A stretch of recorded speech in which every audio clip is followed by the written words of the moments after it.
Hello and welcome to the Care It Out Sleep Show, a podcast for tired parents who are searching for a bit more sleep the caring way.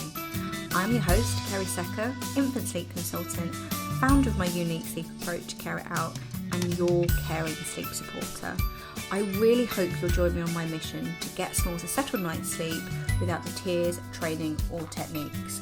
I love talking about sleep and I can't wait to share my sleep subjects with you. My approach to getting you more sleep is simple, straightforward, but above all, it's got to make sense and feel best for you. Ready to get more sleep? Then let's get started. Hello and welcome to the Care It Out Sleep Show. You are listening to your host, Kerry Secker, and I hope this podcast finds you well. Today is going to be yet another consultation episode, a live consultation episode, because the last couple of episodes have been this format where I speak to a real life parent and we have a chat like a consultation would be, and they've been really super popular. And today I wanted to do, I think I've done one on 6 months, 12 months, and today we are going to be looking at sleep around the 2-year-old mark. So today I am going to be talking to Becky. She is mum of Myles and one on the way. Yay, I remembered to say that. And we are going to be talking all things toddler sleep related. Hi Becky, how are you? Hi, good, thank you. How are you? Yeah, good. Yay, we've got there. I was so worried. We're laughing because it's literally taken us half an hour to even get to this point to record. And I thought at one point I wasn't ready to do it because I was laughing so much. There was lost passwords, we couldn't record it, and there was audio, but we're here now and it's all good. Becky, how are you? Yes, good. Yeah, good to finally be recording. Yeah, me too. I was like, oh my gosh, because I do everything to the wire. Like I don't really plan much. You probably and this is going to be out next Tuesday, and it's that we're recording this on Thursday. And I was like, oh my goodness, what am I going to do with no podcast next week and no help? But we've got here, and I'm really looking forward to talking to you. Welcome to the Sleep Show. Thank you for having me. No worries. Well, I'm hoping this episode is not only going to help you, and it's going to help me. You get to talk about Myles and get some sleep suggestions tailored to his sleep story. Yeah. I get a podcast episode, hopefully, if it is actually recording, because quite frankly, at this point, anything is possible. And also, parents listening to this, I'm hoping are going to find it really helpful. The feedback to the last couple of episodes were really good. So, yeah, just tell us a little bit more about you. Talk to us a little bit more about Myles. Yeah, so I'll start with Myles because he's the star. So he turned 2 in March. He is a fireball of energy. He just goes and goes and goes. He's great. Seems to have FOMO when it comes to nighttime sleep, though. His afternoon nap, we've got down to a T. We'll bring him up and he's asleep within like 30 seconds. It's amazing, but the nighttime does not he does not do the same at nighttime. It takes quite a while, anywhere from half an hour to an hour to get him to sleep. He'll go to sleep in his bed. He's still in a cot at the moment, and we're looking to transition at some point, but he'll go down anywhere from 2 to 3 hours, and then he'll be awake crying. Sometimes if we're lucky, we can get him and calm him down and get him back into bed and back to sleep. Other times we're not so lucky, and he ends up in bed with us, which before I was pregnant was fine, but now I'm in the latter stages of pregnancy. It's just not comfortable for anybody now.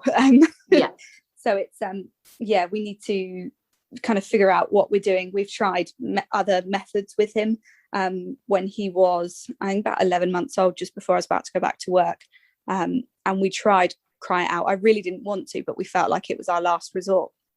And he just cried until the point where he threw up, and that was it for me. I could not do it anymore. I couldn't just sit there and listen to him cry to the point where he was sick anymore. So we just scrapped that, and then we just carried on as we were going. And now a year later, he's still not sleeping through, which is, fine for him. It's not affecting him in any way, shape or form, and it wasn't affecting us as a couple or our sleep up until recently when I got pregnant and now in the later stages of pregnancy. Cool. Thank you for sharing that, and congratulations with your one on the way. That's very Thank exciting. you. Do you know what you're having yet, other than a baby? Another boy, so I will be outnumbered. I know. Well, it's very exciting. Well, I just want to lots of things I want to reassure you. First of all, I just want to reassure you that I'm not anti anything. I'm not anti sleep training. I'm not anti crying it out. I'm just here to offer an alternative. And for some babies, and for some families, that feels like a good fit for them. It works for them. Amazing. All I ever want for families are lots of things, but the two main things are that they get the sleep that they need, like sleep is settled, and they do it in a way that works for them. And sometimes we have to try these things to see whether it works. And as you said before, you mentioned this in our little pre-chat, that as soon as he was getting upset, that was it. You parked it that first night and that was it. And I think that's so important. I always think these things are worth a go if they feel a fit for you and you want to give it a go. But you listened to your instincts and was like, no, this isn't working, and you parked it. And I can't tell you how you're going to feel about that, because only you know how you feel. But it's happened. Lots of people try it, it doesn't work, and go on to find more settled nights. It's so many parents, any reassurance, so many parents that work with me on a sleep service, like one-to-one, they have tried that and it didn't work, and then we work together and move forward. So I'm not here to judge anybody. I'm not here to add to sleep. I'm not here for any of that. I am here solidly for reassurance and to share that there is an alternative if you tried it and it didn't work, or it doesn't feel a fit for you. That's all. And I'm really happy that I wasn't sure whether you're going to share that, Becky, but I am glad that you shared that, because I'm sure some people listening will find that reassuring. It can help them to follow their instincts and just know that they're not alone. Yeah, for sure. Important. I think if we shut down these conversations, I don't think that's particularly helpful. No, I agree. And the other thing I just wanted to reassure you, because always here for the reassurance, bucket loads of it, is that toddlers can find sleep tricky. You probably know that because we're talking. Understatement of the call today. But I think we were talking about this before again, that there's so much talk about baby sleep, which is why I use the word small, really, because it's for all ages. But toddlers find sleep tricky too, and sleep isn't necessarily sorted or settled by a set age. And what I say for babies very much stands for toddlers too. It is completely normal for toddlers not to be sleeping through the night. It's completely normal for toddlers to have needs and feeds at night time. It's completely normal for their sleep to shift around, to miss all of those things. But it doesn't mean that your toddler is broken, you're doing something wrong, and they're never going to get to settle sleep. As children get older, and if sleep hasn't settled, I just notice that we shush it down. We avoid that conversation because there is judgment out there, isn't there? There's judgment, there's pressure. So it is completely normal. If you're listening to this and your toddler is finding sleep a little tricky or a lot, it's a complete shiz show. You are not alone. You aren't doing anything wrong, and your toddler isn't broken. And if that's all you needed was a little bit of reassurance to carry on and wait out, amazing. And if it isn't working for you, like, I'm always going to share that, because that is natural and normal. But at the same time, if it gets to the point where it's not working for you, like you said, the co-sleeping isn't working for you, or anything, the frequent wake ups, the bedtime tussle, the co-sleeping, whatever's going on, if it isn't working for you, chances are that there's some gentle changes we can make, changes with care to help improve everybody's sleep. How does that sound? Amazing. Cool. So what I'm going to do now is I've just double-checked with Becky that there was nothing we need to take into consideration. There's no weight concerns, no reflux, no health considerations. There's nothing like that, and I'm quietly confident that for Myles, whatever's going on is biological, and that chances are we can put a plan in place to move forward. I think it's really important for practitioners, whatever they're practicing in, to stay in their scope of practice. So it doesn't matter how far down the podcast we got sleep service. If I felt it was outside of my scope of practice, I wasn't qualified to give this advice, I would always halt it and signpost you on to the appropriate support. I think that's really important. But as far as Myles is concerned, quietly confident it's biological. And the other thing that I just wanted, it's worth mentioning, and I'm going to do a post about this next Monday to kind of tie in with this podcast, is that again there's a lot of talk about babies not manipulating you, and then kind of suddenly changes. I don't know where that tipping point is, but it suddenly changes around 18 to 20 months, where all of a sudden their behavior or their crying, it's manipulation. And I just want to give you reassurance that toddlers cannot manipulate you any more than your baby can. I think that's so important. I'm not sure how a toddler could even think about manipulating you. They're still so young. They're still so really young. They really are, and it's actually quite a complex process. I know they might not be giving you this impression, and I understand it might not feel like it, but in order to manipulate you, they need 3 parts of their brain fully wired, and that doesn't happen until puberty and beyond. So toddlers are no more able to manipulate than your baby is. I think that's really important. Toddlers, when they're crying or they're crying, emotional meltdown. I'm not a massive fan of the word tantrum, but that is what a lot of parents will know as emotional meltdown or tantrum. They're fighting bedtime, they're waking up at night time, they're not staying in bed, they're doing all of those things. It's not manipulation, they're communicating to you. And I think I really wanted to get that across as well today, because where do you think that tipping point is? I think it's around 18 months, between 16 and 18 months. I think there seems to be this thing that as soon as they can walk, then that's it. They're they're not a baby anymore. They can think of all of these things, and they can manipulate you, and everything that they're doing it for a reason. And if they look older as well, I think that also adds to it. For sure. Definitely. I think as well, because Myles goes to nursery, and we had a parents' evening type situation with them, and they were saying that his development in terms of speech is ahead of where he should be, and along with that comes a not a judgment, but I guess a more of like a he knows what he's doing kind of expectation maybe. Like he knows he's not going to sleep on time, or he knows he's doing this on purpose or whatever, and I just think it's a load of rubbish. No, I completely agree with you. There's definitely cause and effect, like there's definitely unwanted or undesirable behavior. There's definitely things that don't work. There's definitely emotional outbursts. Oh my goodness, I could do a whole podcast episode on things I've had emotional tantrums or emotional outbursts on. That definitely happens, but it is not manipulation. No, definitely not. Cool. I thought that was worth going through. But I think what we would like to do today is I would just like to go through what's happened. So just to recap what's happening for Myles. He has a nap during the day. Bedtime is a bit of a bedtime tussle. It gets pushed quite late, I understand.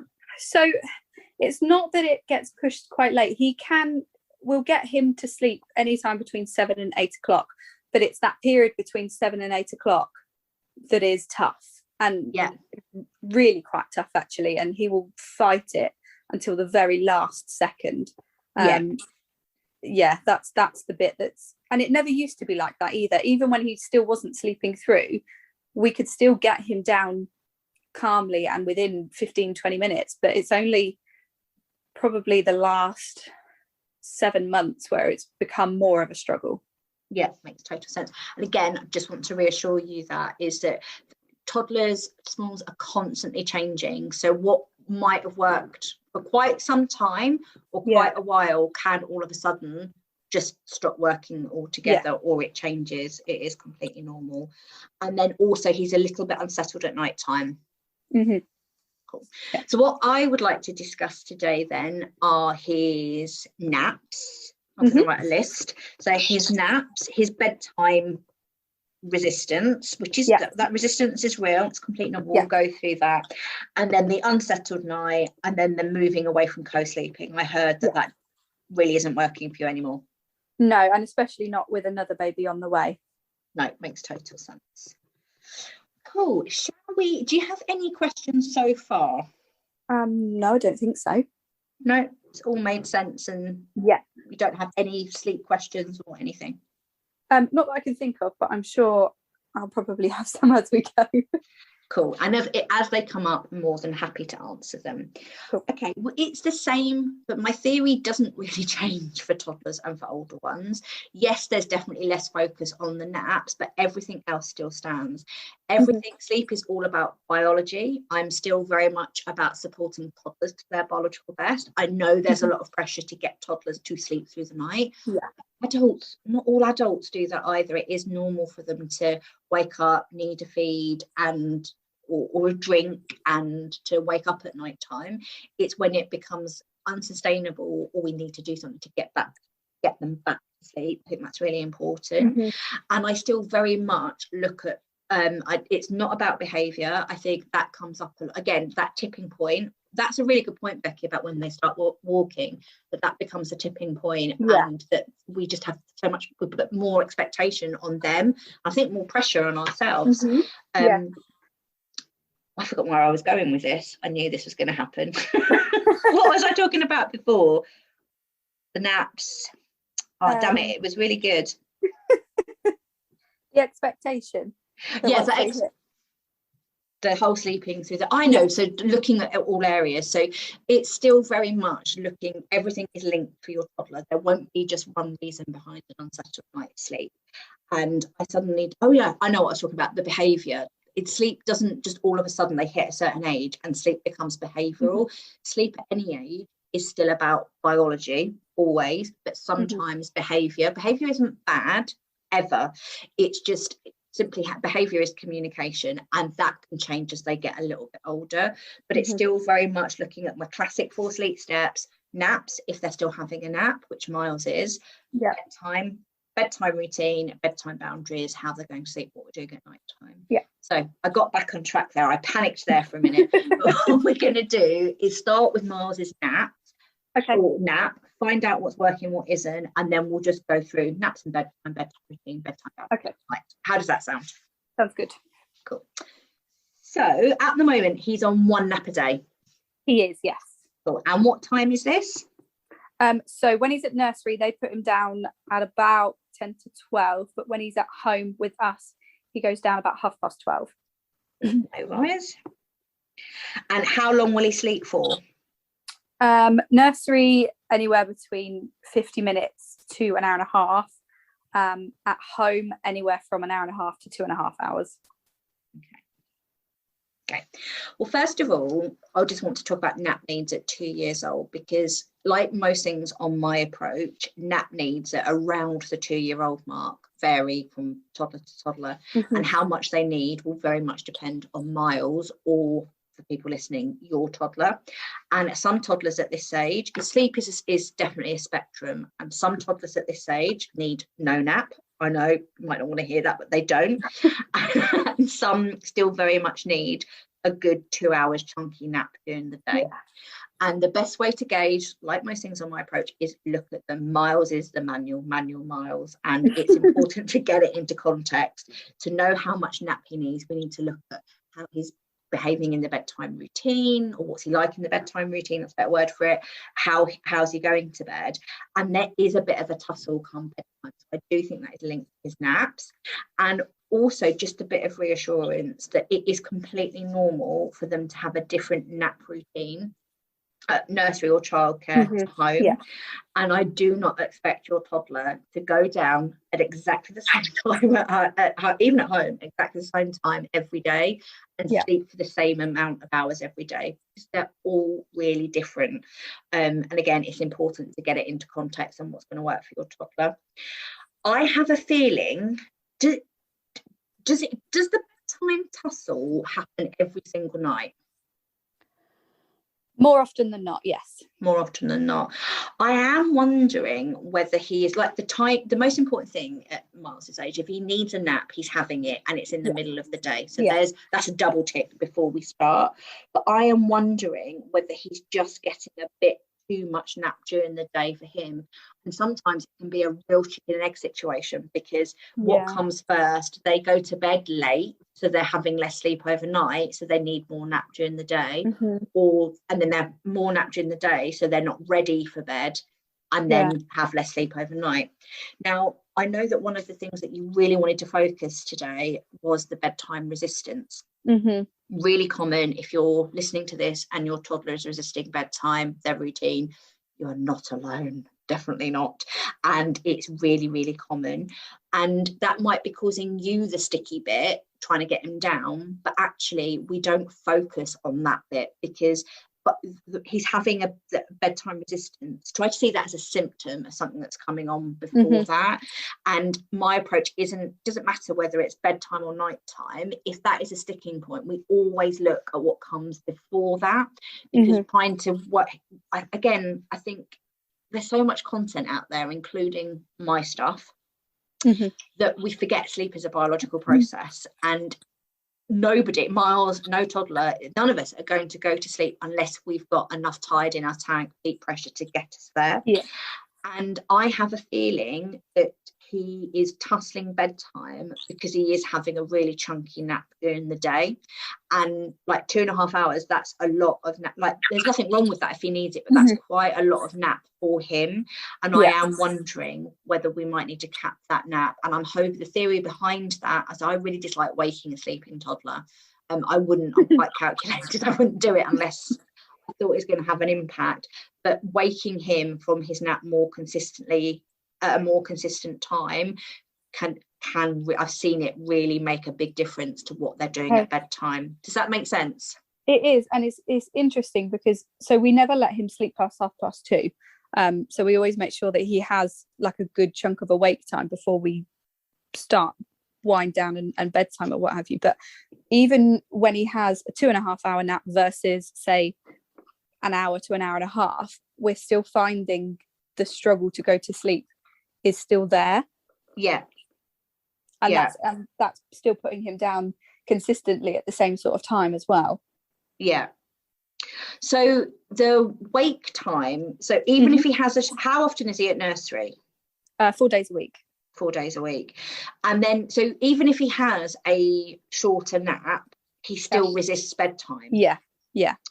I mean, the wake window is just one part of it. You have to look at the wake time, the amount of time, awake time that he's having before bed, and also the length of nap as well. It also might take a few days of consistently capping it before it gets to that point.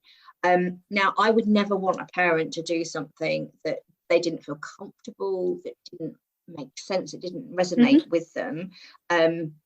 But does that resonate with you to cap that? And I wouldn't go gung ho. Yeah, I mean, I'm happy to cap it. It's just, I don't know at what point do I cap it. I would probably meet him in the middle. Like at home, there's a common theme. He has an hour and a half, sometimes at nursery and sometimes at home as well. So I would probably wake him. I'd probably get to around 1.5 hours, 1 hour, 45 minutes. But I think I would cap it slowly, because to go from 2.5 hours at home to then just 1.5 hours on his home days, that's quite a big jump. So my suggestion would be, I love a tiny weeks over time approach. I would probably take it down to say 2 hours for 3 or 4 days, give him time to adjust, and it is going to take a little bit longer because he is at nursery as well some of the time. And then once you're there, keep checking in and see what happens with bedtime and what's happening overnight, and then cap it again. Do it very slowly. And this comes back to that it's rarely just one reason why they are up at night time. Like naps are just one part of it, bedtime is another part of it, bedtime boundary, how he goes to sleep, could be playing a part. So it's not simple as me saying, right, you just got to cap his nap and that's going to improve bedtime in the nights. It might do, but it's more likely you need to look at other areas too. It's just one part of it. And you are his expert. Nobody knows Myles better than anybody else than you do, or what he needs better than anyone else. But I forgot where I was going with this. I don't know what is wrong with me today. But it's with the capping of the nap, I think what I was trying to say is it might just take a while to get to that point. If that makes sense. Capping it a little bit more consistently. And once the nap is a little bit more consistent, it's easier then to see what's going on around that. Does that make sense? It does, yeah. And I guess I always thought that on the days that he was at home so he goes to nursery Monday through Thursday. And I always just assumed that he would nap longer at home because he was so tired from nursery, because he's on the go all the time. Yeah. So I just thought, oh, he's home now, so he's, you know, he's got that extra time to unwind and kind of get back that rest. Yeah. But maybe that's not the case. Well, it could be. It could be that he's in a familiar environment. He hasn't got the hustle and bustle that goes on at nursery. It could well be that he's more tired come his home days, and he wants to sleep a little bit more. And quite often, I don't expect him to sleep the same amount of time. I said this before, every single day, because that's crazy talk. Nobody really does that. But consistency is normal for his nap length to wiggle around, because it will depend on what's happened at night time, what time he's woken up, what's going on around that. And quite lots and lots of parents come to me looking for two things, actually: consistency and confidence. And that consistency will never ever come from your toddlers or your babies or your smalls, because by nature they are quite naturally inconsistent. Actually, the consistency comes from us, and sometimes it isn't until we've capped the nap or working on whatever I've suggested a little bit more consistently, then it moves you forward. And I'm also as honest as they come, it might not be anything to do with his nap at all. I could have got it wrong. I'm always very honest that we don't know until we start working together and actually putting it in place and seeing what happens, that actually I get a better, I need context and that time together to see what's going on. But we need a place to start, and I think taking his nap down to 2 hours and maybe pushing bedtime a little bit later is very likely to be the key, as long the caveat to that, Becky, as long as it's made complete sense to you, and of course you are happy to do that. I mean, we're willing to try whatever we can do to help him do that, but obviously all that I don't want to do is put him in the situation where he gets so upset again that he's, you know, being sick or what have you. That's never going to happen on my approach, Becky. I've never ever. And if it got to that, I think that's a really important conversation to have, is if it doesn't feel right, whatever approach you're doing, whoever you're working with, me included, if it doesn't feel right, you're always in control and in charge on my approach. If it doesn't feel right, if they're getting too upset, you can always park it. Because I too don't want them to get to that point either. And I think the other important thing to note is it does take time. I know that I do this all the time. I call it Amazon Prime patience, where I do something once and then I just expect it to just happen. Like going to the gym, I expect to go to one battle rope class and have lost a stone miraculously by the morning. It's not going to happen. It takes time. So when we make a change, it is, such as capping a nap, it is important to give it time afterwards, because it could take 7 to 10 days of capping the nap consistently before it starts to have a knock-on impact onto bedtime and the nights. Does that make sense? It does, And again, it's so easy to do something once or twice, realise, well, actually it's not working, especially if we're not looking at everything else that goes around that, and then think, oh, it's not working, we'll just leave it. I think that's quite an important part of my approach as well, is to give it the time to let, pardon the pun here, to let it bed in. Cool. But I still very much feel he needs a nap. I just think it's very slowly taking it back, so it's more in line with what he's doing at nursery. Okay, fine, we can do that. And then the other thing is, I think this is also important to mention, is I call it overcompensating.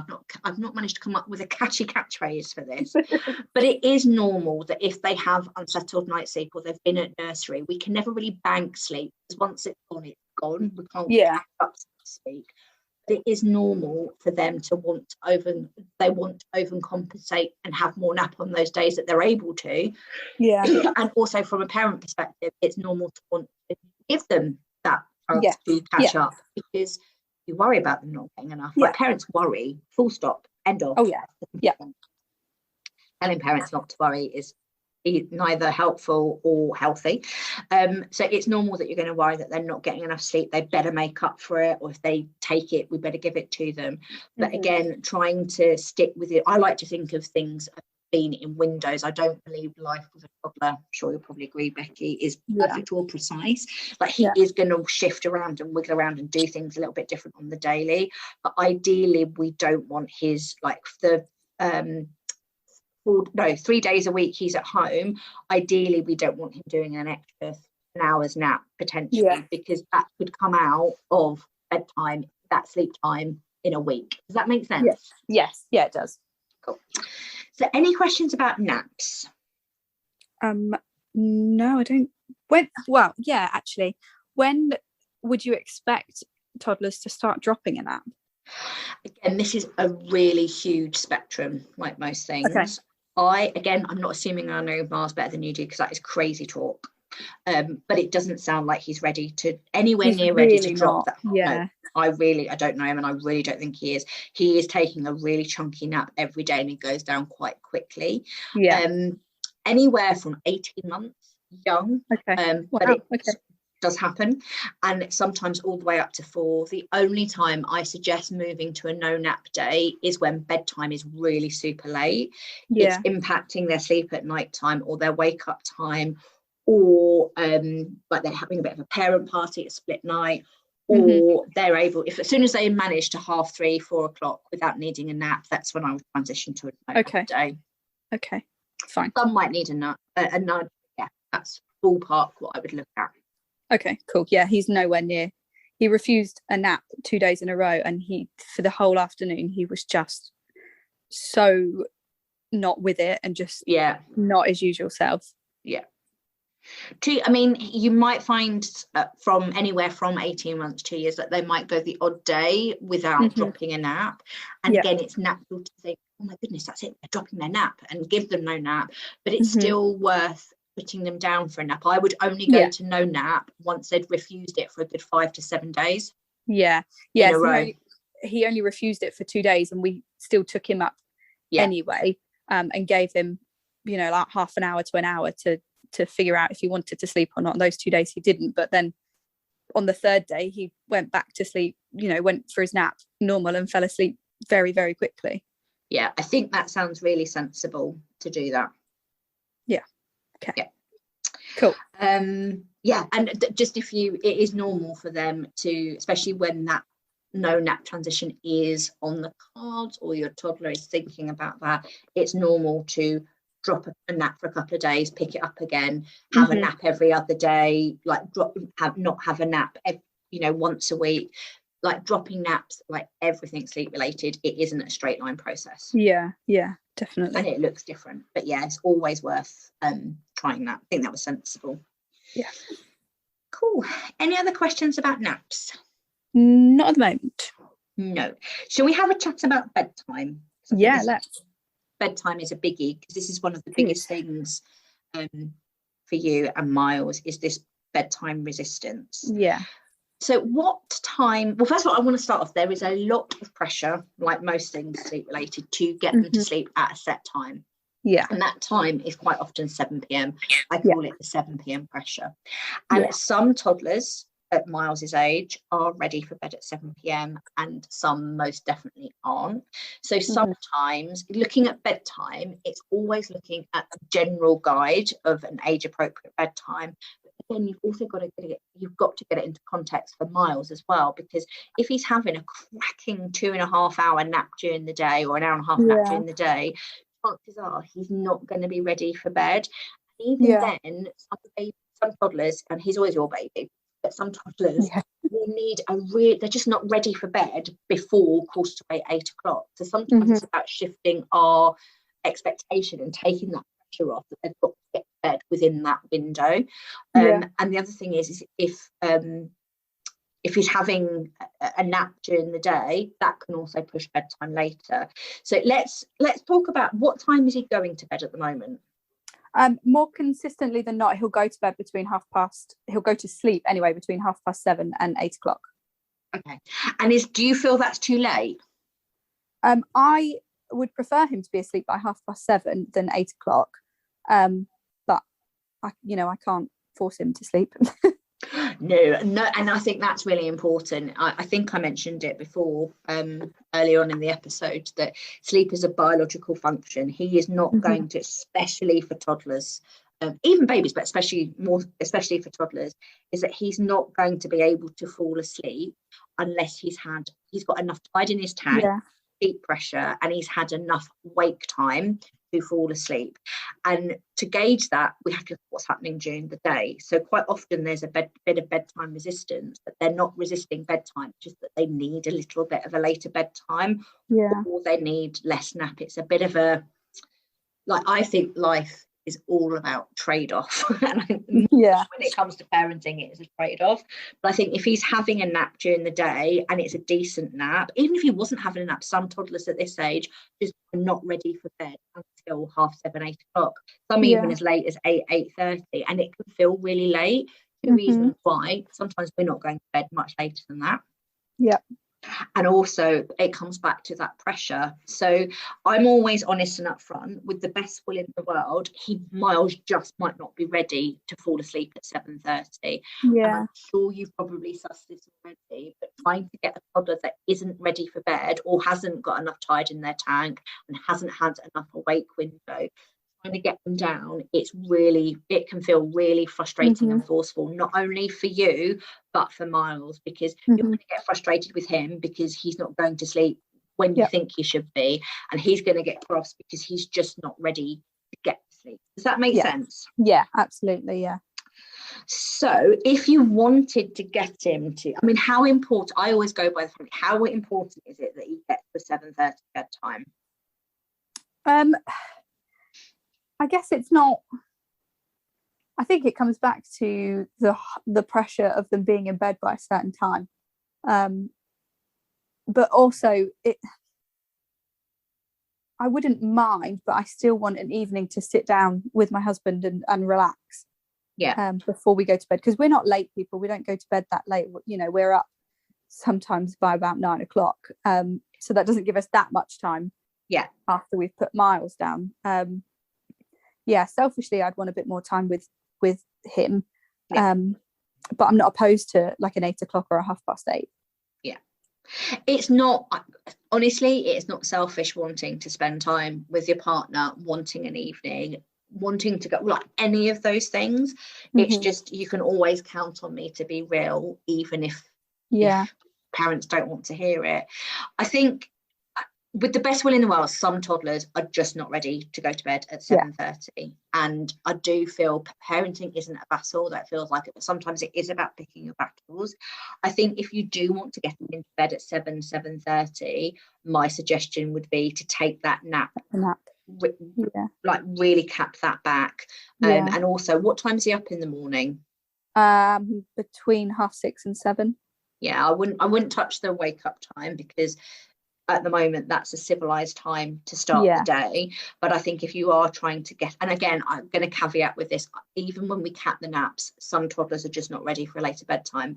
But if that 7:30 bedtime is really important to you, which there's nothing selfish about that, it would be really reducing that nap back. I would do it slowly, but get to around an hour, and you've probably got more time of getting him down at 7:30. If that really doesn't work, or you know, in hindsight, you go back and you listen to this recording, which I hope you will. Yes, of course. Realise actually I'm going to just the trade-off of having that battle, because what will happen is you'll probably have a slightly later bedtime, but instead of fighting for that extra half an hour, you could probably have some time together, like start your evening routine already, so that when you have gotten down to bed, I don't know how it feels for you and your family, but you're less likely to be frazzled because you haven't had that battle. Does that make sense? Yeah, it does. At the moment, you've got the battle and the late bedtime and all that pressure. Whereas if you nudge bedtime that little bit later, you're likely to have less of a battle, and you'll be in just mindset can change so drastically then that you'll already be in a bit more of a mindset then to have your evening. And also, I think it is worth noting is that again, there's so much pressure to keep playing with your toddlers and going all the way up till bedtime. If there is a late bedtime, it is about a compromise. Yes, he's only 2 and or however old your little ones are listening, and he might not, you might want to spend time together, but it's okay to start shifting, meet in the middle. Right, Myles, you might need a later bedtime, but that might mean that he has a bit of independent play if he'll let you, or he you start your adult evening whilst he's still up. Does that make sense? You don't feel that's helpful for quite a lot of parents. We can definitely try the starting of our time together while he's still up. It's not something that I thought of before, because we will just sit and watch telly, whereas Myles will not sit and watch telly. So it never feels relaxing, because there's always one eye on him, making sure that he's not causing havoc elsewhere in the house.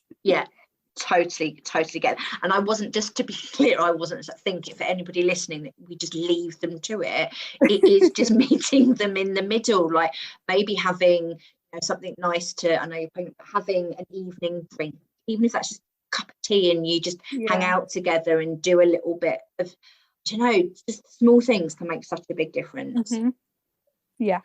But my suggestion would be, I think even if you cap that nap back, I would be surprised if you could get him in bed for 7. I think my suggestion would be to cap the nap, but I probably wouldn't try getting him down much before 7:30, 7:45. Okay, cool.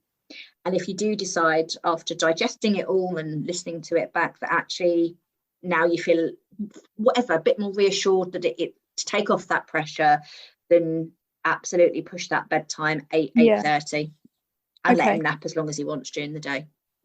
And so when you're saying for him to be in bed, between 7:30 and 7:45, whatever, is that, so at the moment we're putting him in bed at 7 o'clock and he's awake, but we're giving him that time in bed. We're still in the room with him, but he's in bed and it's like a chill time. So we're not expecting him to be asleep at 7. Sometimes he will just fall asleep, but that very rarely happens. But we try and get him in his bed, so it's almost like okay, so it's bedtime now, so it's time to calm down and relax and just lay down and get ready for sleep. And that makes total sense to do that. But you mentioned before that he's a complete firecracker. Like he is on the ball. You described him as a little ball of energy, and lots of parents listening will also have toddlers that are little firecrackers, and it makes sense to put them into bed early and give them that time to futz around. But actually sometimes everything is a balance, because if we put them into bed too early and they're not ready, they're just going to futz around, get impatient. You're going to end up just staying in, like you'll put him in the bed at 7, but there's going to be a bit of a tussle and he's probably not going to sleep until 7:30, 7:45. So you're better off putting him in. I'd probably put him in the cot 10-15 minutes before you would like him asleep. And again, it's such a small thing, but that can make a really big difference to your mindset after you've got the day. Because at the moment there's a lot going on. He's in bed at 7, you're in the bedroom, he's taking quite a long time to go down, and there's a bit of resistance there. But if we could change 2 of those, that could transform your evenings. For sure. I'd also like to get, this is on my wish list of sleep, to get to a point where we can put him in his bed and we can leave the room and he'll put himself to sleep. Because at the moment that's never happened. We've always been in the room with him until he falls asleep. He likes to hold either my hand or Josh's hand to fall asleep. Okay, should we talk about that now? Is there anything else? Is there anything you would like? Has that all made sense with naps in bed? No, it does. It makes complete sense. And it's been helpful. You've got some ideas there. Sure. Oh yeah, absolutely. Amazing. Okay, let's talk about falling asleep independently then. So I do think your sleep aims of getting to that point where he falls asleep in his cot independently is achievable and realistic. I've supported lots of toddlers to fall asleep in their cot or their bed by themselves, but it does take time and support. And again, one of my biggest roles is encouraging parents to let go of that expectation. I would let go of the expectation that you're going to be able to go from where you are now to him go, especially because I actually feel that working on naps and bedtime is likely to speed that process up. He's likely to need less support because we're not, I think at them again, it's very difficult. I'm not there, so I can't say for sure. But quite often I see it in practice where they're not ready for beddy, so they're not ready for bed. We put them down, and then because they're not ready, we try and coax them. Nobody has control over sleep. No sleep consultant, no parent, nobody. And when we start getting to that point where we're coaxing them, we end up doing loads more to get them to sleep. Does that make sense? So actually pushing everything later or figuring out what you're going to do with the naps at bedtime, it's very likely to help with that. And you might find that he doesn't need quite as much hands-on support because he is ready for bed. So that's one thing. And then the other thing that is to take off the expectation from where you are now, where he falls asleep with you in the bedroom, going out of the room, doing that in one fell go, that is a really big change for Myles and for you. And parenting is often a constant conflict of emotions. Like, you might know that yes, that's where you would like to work towards, but it's important to acknowledge that it's a big change for you too. It is, it really, really is. And even when parents are really happy with the approach, it resonates, it's a fit for them, all of these really good things, and they know it's the right thing or the best thing for their family, it still is hard when we make those changes. My suggestion would be to work on what you're going to figure out what you're going to do with the naps and bedtime first, and work on that. So we've got so he is going to sleep with your support as is for at least 3 to 4 nights, and it feels comfortable and you're confident doing that. And then when it comes to moving away from supporting them to fall asleep a little bit more independently, the 2 most important things are time and support, because it is going to take him time. We're making a really big change. The easiest thing to probably do would be to, I mean, how do you feel if you're his expert? How do you think he would feel if you just got up and walked out of the room? A, have you tried that? And B, how do you think he would be? We have tried that, and he was inconsolable. Okay, let's not let's not go down that sleep street again. I'd rather avoid that. My suggestion then would be to go really super slowly. And I think that first step could be something as simple as stay with him and hold his hand till he's almost asleep but not quite. Then leave the bedroom, drop hands and leave the bedroom. So he's not quite asleep, but he's not quite awake either. If that makes sense. That dreaded drowsy bit awake, isn't it? And what we're doing there is we're just giving him that practice and patience, which is so important when we're learning something new and he's figuring out how to fall asleep a little bit more independently.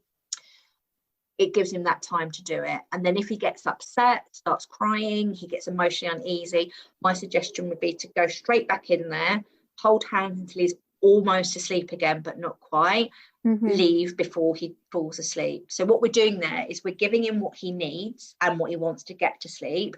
You in the room, that complete reassurance, which is completely normal. Like falling I don't push independent sleep on my approach, but we can definitely work towards it if you want to, but it does take time to get there. So we're giving him that reassurance to do it, but we're also giving him that practice to do that last little bit himself, which in time, doing that tiny tweaks over time, doing that over time means that he gets confident that he can do that last bit himself, and you get confident that he can do it.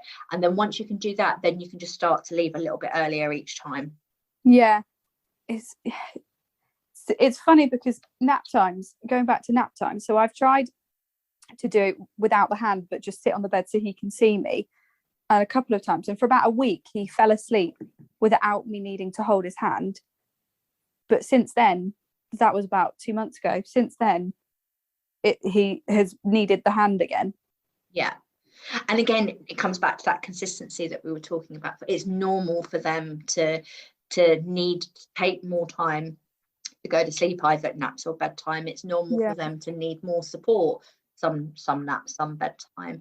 But that key to being consistent is it's always okay to give them that support. So I never withhold anything. You don't need to wait for that respect. You don't need to withhold going in.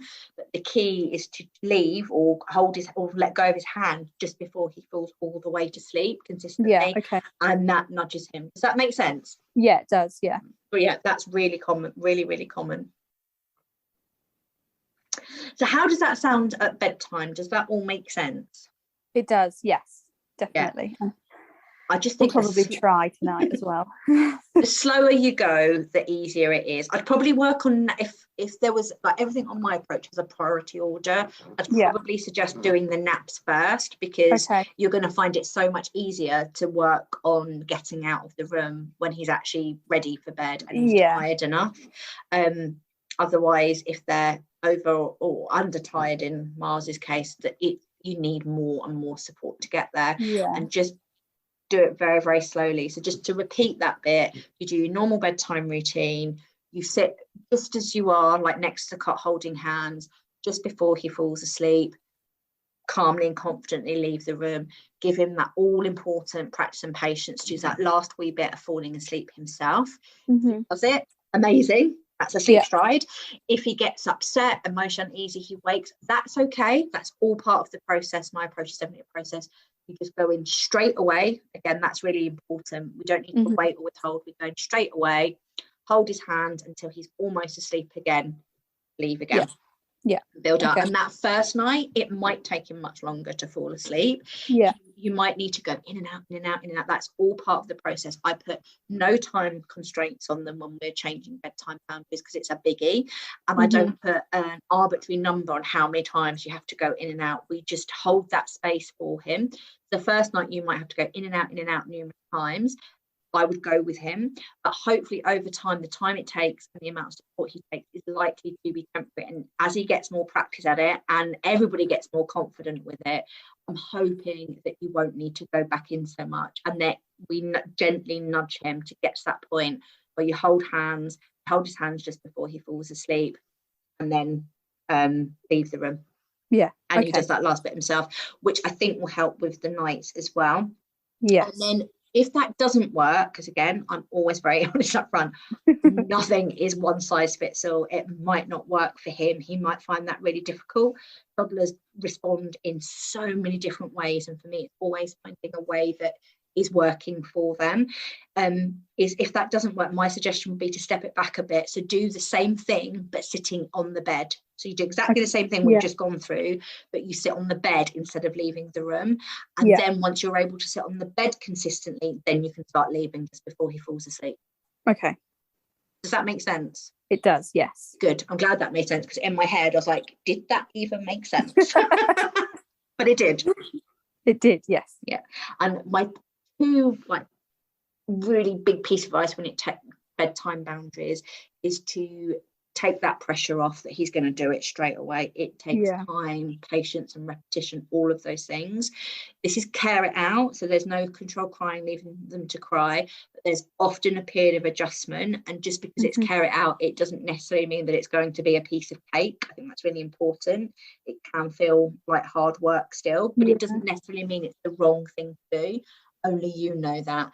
And if you get to the point where he's finding it too much, you get anywhere near that point where he is getting sick again, just stop, just park it, because it comes back to, we can't control that. Like we can nudge them in the direction of independent sleep, and we can help set it up, but we can't push them to be independent. We can't teach them to be independent. First of all, they need to be dependent, and then that comes as they become a little bit older. Does that make sense? It does, yes. Cool. How are you doing for time, Becky? Did you want to talk about the nights? We can talk about the nights. I'm all right for time. Cool. I have a feeling working on naps, everything we've gone through today, naps, bedtime routine, bedtime boundary, is very likely to help with the nights, because I'm sure you've probably heard me say this before, the wake ups at night time, they're a symptom of something that's going on in the setup. So my whole approach, it's not about them waking up at night time and having a magical, I call it a wake up wand to wave and they get back to sleep. That doesn't make any sense to do that, because even though Myles might not be giving this impression, there is always a genuine reason why he's up at night time. And it could well be, it comes back to everything is linked, we've gone full circle. It could be that he is having a little bit too much nap on some days for him. So his circadian rhythm is finding it hard to be consistent, because some day you're not doing anything wrong, absolutely not doing anything wrong, making mistakes, but some days there's a good hour and a bit difference between some naps he's having, and the more, yes, it's normal to wiggle around, but the more inconsistent, the more wild that wiggle or window, the harder it is for their circadian rhythm to get consistent. But I think that will help as well. So when he's awake at night time, it could well be that he's run out of sleep pressure. He's just had too much sleep during the day.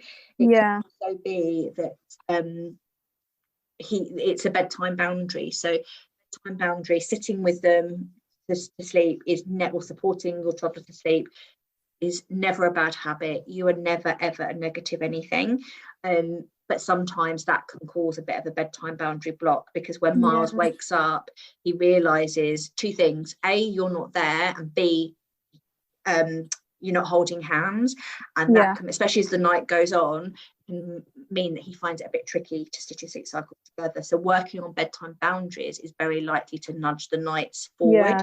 So my suggestion would be to work on that some bedtime boundaries first. Get yourself out of the room, because again, I'm not a know-it-all. I get it wrong all the time. Just look at us trying to set up this podcast today. I get things wrong, and nobody is perfect. But 9 times out of 10, working on those things improves the nights.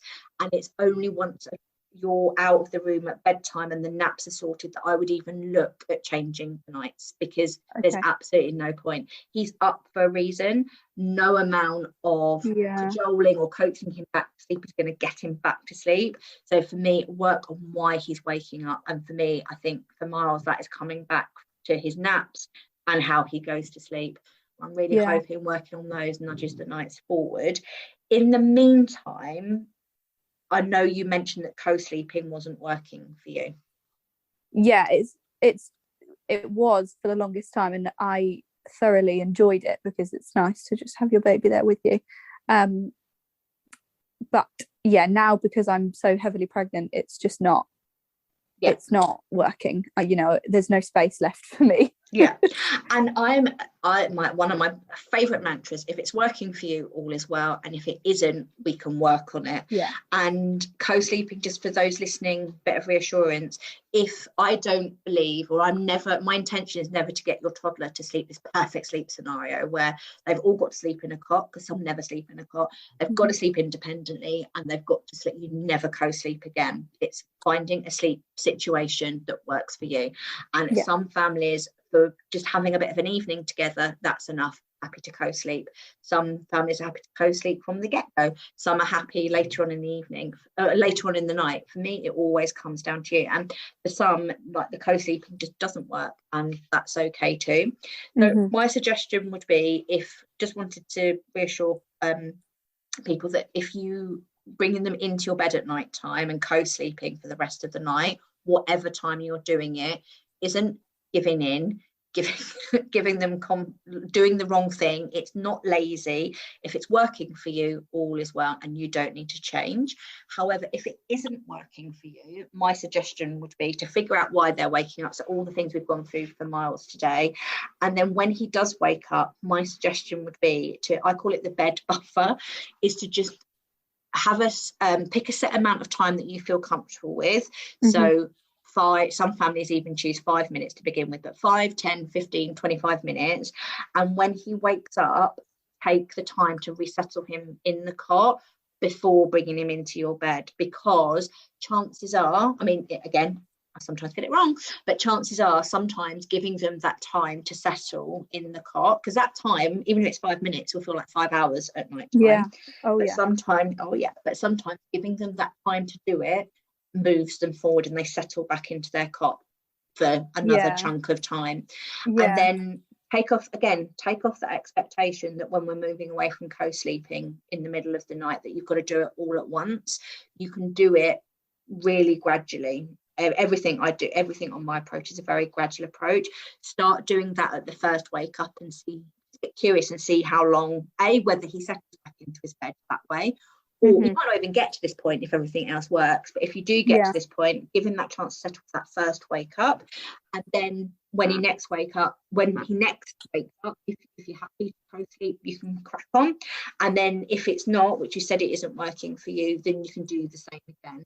And it's such a tiny tweak from what you're doing, but that can make a really big difference, because it's at nighttime, it's so easy to get into that mindset of they're awake, oh, they must want to come into bed, and that's again, no bad thing, it's not a mistake, but by doing that straight away, we're not giving them that practice and that time to get back into their bed. So sometimes just giving them that bed buffer, it moves you forward.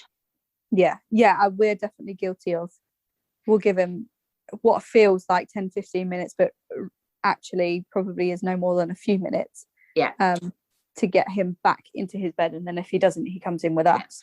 It's completely normal. And again, this ties in with why I very rarely look at changing anything in the night, because it is so hard to do that. It's so tiring and so hard to do that. So changing what we do at night time really is the last resort. And working on everything before that, again, is very likely to move you forward.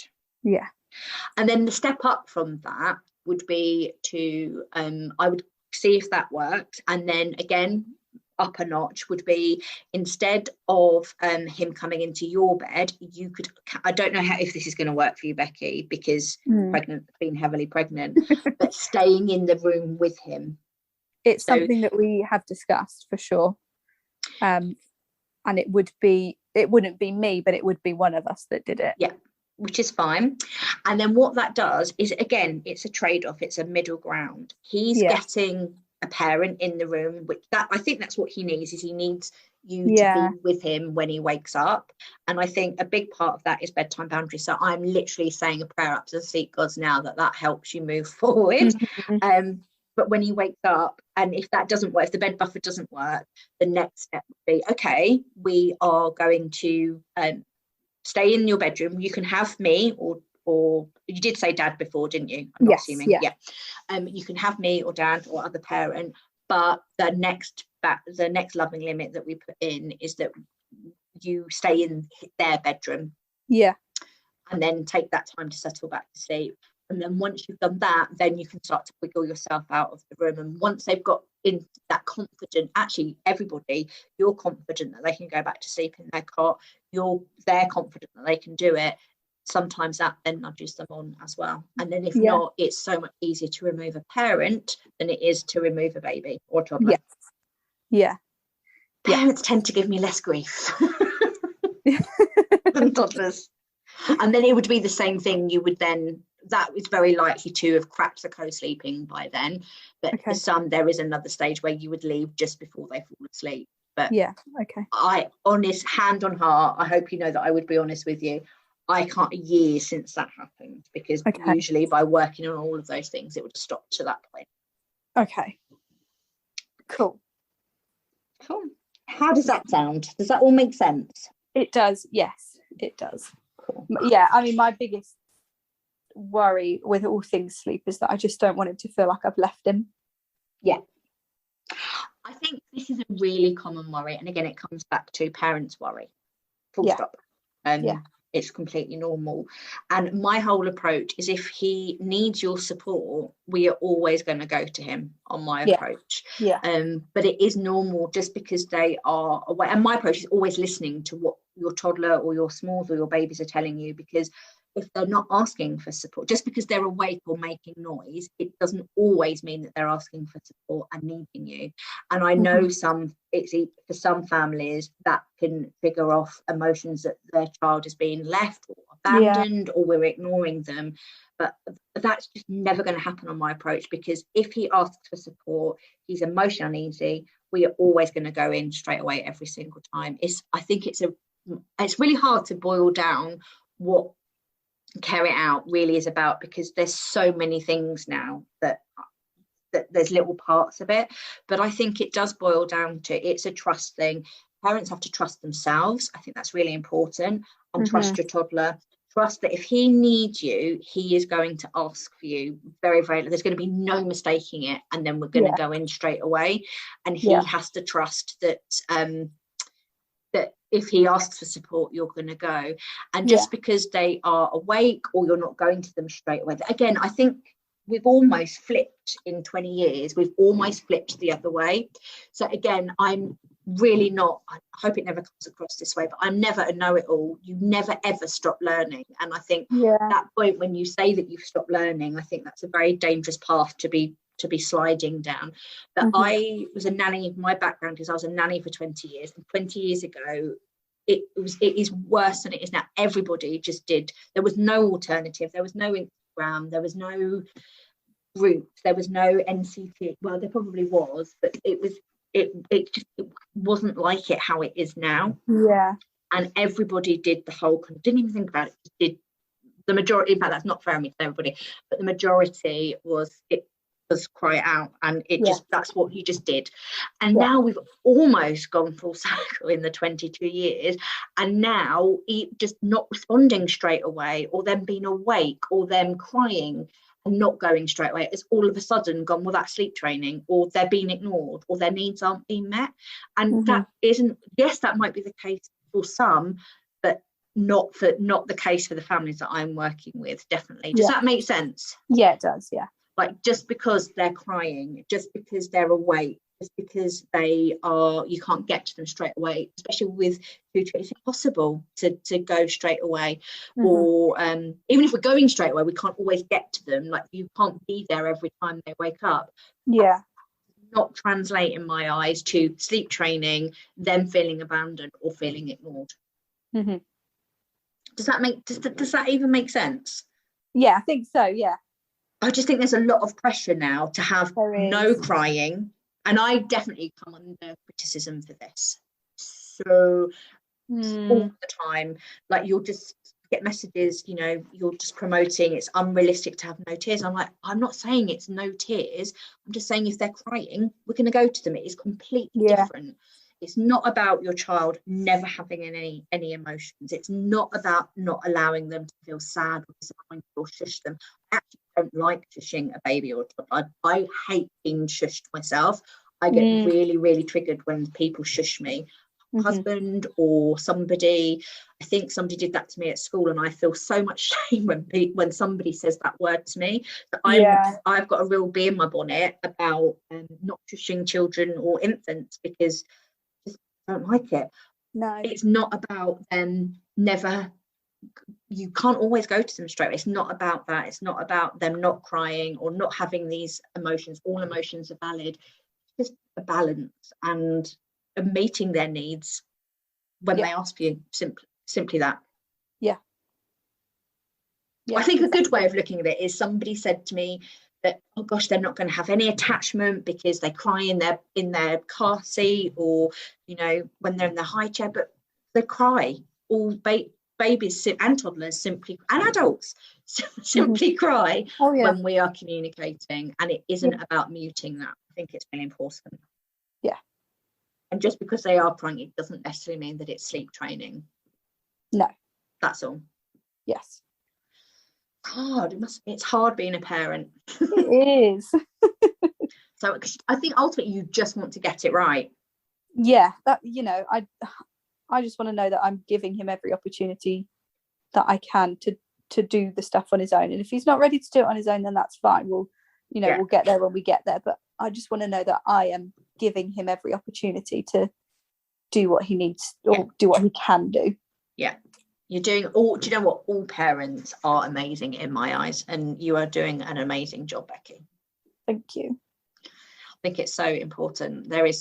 I've seen over the years more and more pressure on parents.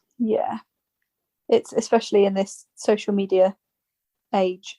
It's all you ever really see, is that if your child isn't sleeping through the night by 6 months old, then there's something wrong with them, or, you know, if they're not walking by a certain point, or if they're not talking by a certain point, or if they're not meeting certain milestones, you know, that there's something wrong, or that you've done something wrong. But it's really not the case for the most part. It's, you know, they all learn at their own pace. They're all different, and we can't, again, I see this so much in practice. Like, we're always, I think it's human nature to always look to the future. I call it future forecasting. So you're always looking to get them crawling It starts from birth, so get them napping, get them crawling, get them walking. But by doing that and always looking to the future, we're not in the present with them, and the moment is what matters, because that's all we've got. And constantly worrying or looking to the future, it's just stealing the joy from the moment. And babies and toddlers, they're just I think everybody is on their own. I'm going to sound really woo-woo now, but everybody is on their own journey, but especially toddlers. Yeah. I remember when Myles was a newborn, and I would hold him all the time because I wanted to soak in all of that time with him. And somebody said to me, you know, you need to put him down because he needs to get used to being laid by himself. And I'm like, but why? Why? But why? Why? What's wrong with me holding him and loving him and showing him that I love him? Yeah. As adults, we do that. I vowed that I would never be that wife that couldn't go to sleep without her husband, and I can't go to sleep without him in the bed now. I hate it when he's away. Yeah, me too. So why, if we need that as adults, like we need to sleep with some, not everybody of course, but we need to share a bed or be close to someone. We need that connection. We might need to drink a water at night time. We might be processing stuff at night time. Why would it be any different for our small people? I don't get it. Exactly. It's crazy. Yeah, I think I might need to, you've inspired me to do a podcast on parenting pressure. Yes, that's definitely something needs to be spoken about it, I think. Because that really was the biggest reason why I set up, I was Kerry when I set up? Yeah, Kerry Cares Parenting, which is why I set that up, because so many parents felt that pressure. I'm really chatty, if that doesn't come across. So when I was a nanny, I spoke to everybody in the park, lots of friends, and made friends with lots of parents during my nanny gig, and it came up all the time how much pressure they felt under. Yeah, it is. And when he was younger as well, and we'd go and see people, and the very first question you get answered is, how's he sleeping? Yeah, are they good? Sleeping like a baby. He's sleeping as he's going to sleep. Yeah, it's crazy, isn't it? And if he's not sleeping through, he's not a good baby. Yeah. So much is tied up to it, like how your child sleeps and behaves, especially in public, is tied into your worth as a parent, or how good a parent you are. Yeah. And Myles doesn't sleep through the night, but if you're around him during the day and you see how he is during the day, he's full of energy, but he is the kindest, most compassionate little boy. I'm going to sound so biased here, that I've ever met. He astounds me every single day. Yeah, that's lovely. They do. I honestly could watch children all day. Oh gosh, that sounds really dodgy. The best. But it's just so it's just so lovely. There was in the office yesterday, I was getting my lunch, and my office is in like a public cafe. It's like a studio above. And I was getting my lunch, and it was like a public garden. And there was this little boy just hanging out in the garden. He was just, I reckon he must have been about 10 or 11 months old. He just, that stage where they've just pulled themselves up to cruising, and they're very proud. Like he had his hands on the bench, and he just looked super proud. And he turned around. I was just staring at him because I am so broody. Like I was just like looking out the window waiting for my lunch to cook in the microwave, because that's what I had for lunch yesterday, a microwave meal. I was in a real rush, and all of a sudden he just turned around and beamed at me and waved, and it was just such a lovely. He honestly, if I don't know, this one probably isn't listening, but just on the off chance, if you were in Hackney Wick yesterday in a cafe, you saw a strange lady looking out of the window waving at your toddler, that was I, and it honestly made my day. I went back so happy. Like he was so joyful. They just teach us to be inquisitive and find that joy in that moment. It was lovely. Yeah. And then somebody else sat down next to him, and he started waving and smiling at her. So I thought I was special. It was so lovely. It's just so like watching their expressions and just watching them, how they learn. Like it's just, I find it fascinating. It is, yeah. It's amazing how they just absorb everything. Yeah. They are a literal sponge at this age. Yeah. It's the best. It really is the best, just watching him grow, so nice. And figure out the world. Yeah. Right, it's lovely. But I am going to stop talking now because I do realise that sounds really strange watching other people's children. And that makes me sad. Doesn't it make you sad that we can't even find that like that time? Yeah. He was so cute. And then he walked off. But yes, it was a lovely moment. We had a moment. But yeah, I am going to stop talking now because I'm really waffling on. Becky, is there anything else you'd like to ask me before we wrap up? No, I don't think so. We've covered quite a lot, actually. We have covered quite. I've got 2 pages of notes. Oh, wow. Which is a lot. Have you found 2 questions for you before we wrap up? Yeah. Have you found it useful? Do you feel you've got things to be working on? 100%. Good. And final question, do you feel you got something out of it? I do, yes. Amazing. That is always the main thing. And I'm really hoping people listening will find that as well. Yes, I'm hoping so too. Cool. Well, I will let you go because thank you for your understanding with the whole mess up of getting recorded and me not being logged in. It was like a catalogue of errors. It's ridiculous. But at least we got there. We did get there, and I think it's going to be a really super helpful podcast. But I'll let you go because I know you wanted to be away a little bit sooner than this. Thank you so much, Becky, coming on and sharing Myles' sleep story and talking to me. And yeah, I'm looking forward to this episode being out. Yes, me too. Thank you very much for having me. You're welcome. I'll drop you an email. Okay, lovely. Thank you. Thank you. Bye. Bye. Thank you so much for listening to me, your host, Kerry Secker, on the Carry It Out Sleep Show. I really hope you found this podcast episode reassuring, informative, but most importantly, it helps you and your small to a more settled night's sleep the caring way. If you did, please don't forget to subscribe to the show below, leave me some feedback, or share it with a parent pal. I love hearing that you love listening. My next podcast episode will be available in 2 weeks' time. But if you really can't wait that long, please come and find me over on Instagram at Carry It Out Sleep Consultant. I update my sleep squares and speak about sleep there on the daily. Big love and sleep solidarity. Until next time.